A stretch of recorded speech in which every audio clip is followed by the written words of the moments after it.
Dito guys nag-solo RG ako dahil wala akong magawa sa buhay. Mag-ML na lang tayo.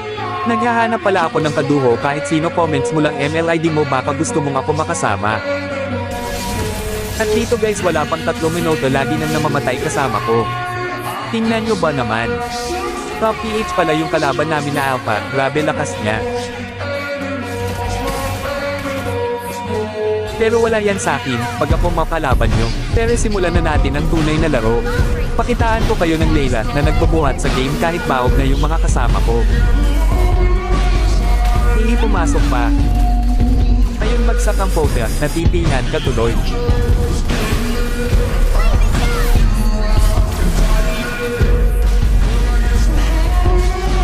At dito medyo naka-item na ako.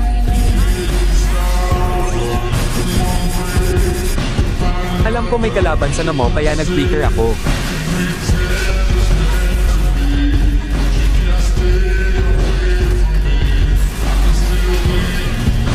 Dahil lumalalim ang kalaban ito tuloy, nangyari sa kanila.